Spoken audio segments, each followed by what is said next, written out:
Next, let us talk about the air quality. The air quality is another important environmental component to be studied for the environmental impact assessment. One of the indicators for the air quality is the air pollutant index. The air pollutant index is calculated on basis of 6 pollutant parameters.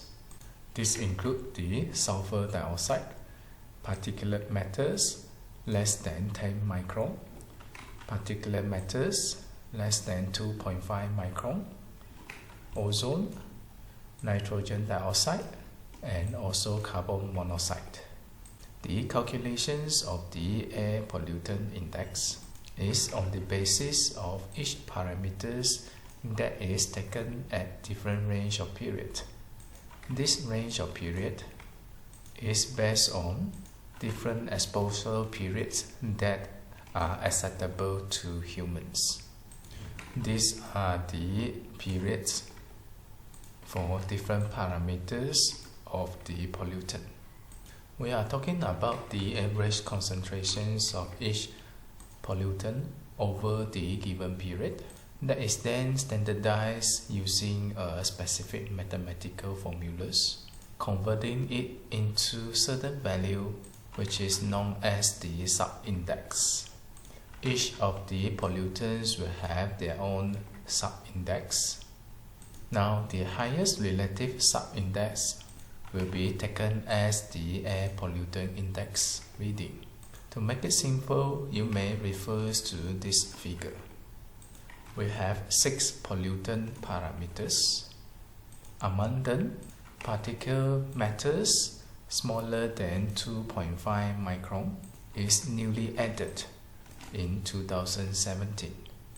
Each of the pollutant parameters has their own range of period, which is determined on the basis of the exposure period acceptable by human.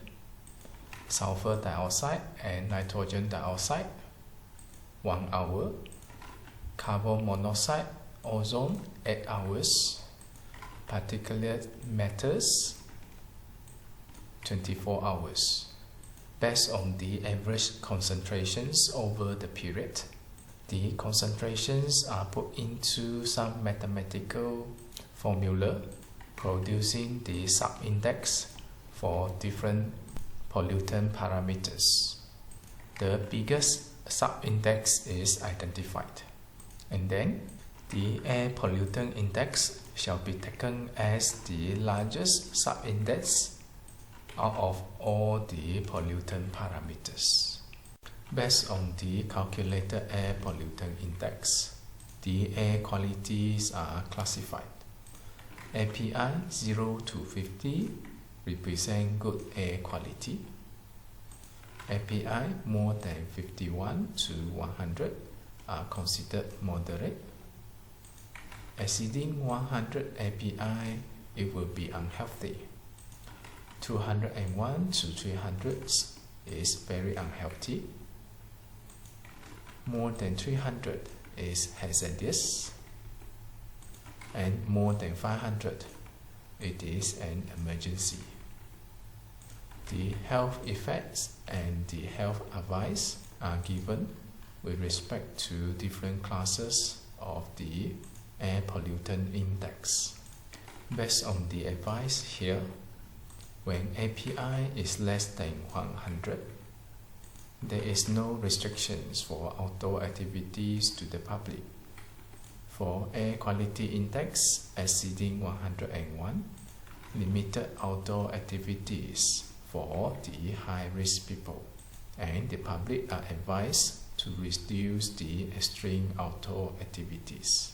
Starting from 201 API, old and high-risk people are advised to stay indoors and reduce physical activities. People with health complications are advised to see doctor. Starting from 300, the public are advised to prevent from outdoor activities.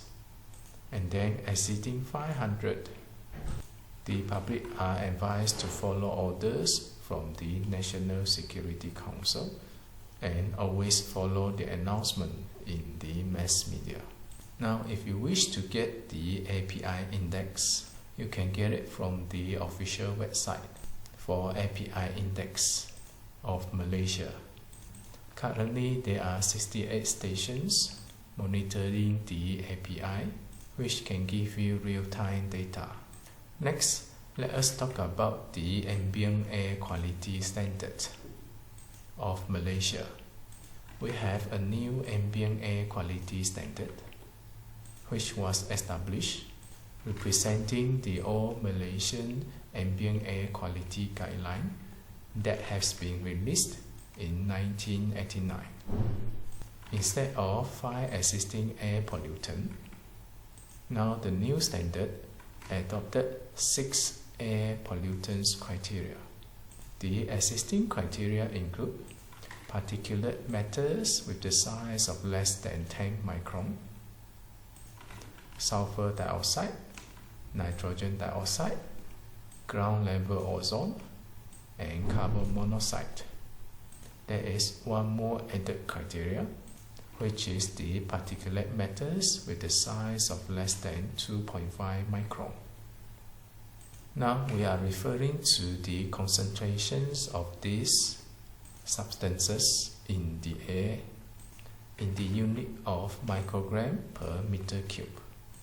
What you see here, Malaysia is progressively tightening the ambient air quality standard with the effort to improve the air qualities in Malaysia.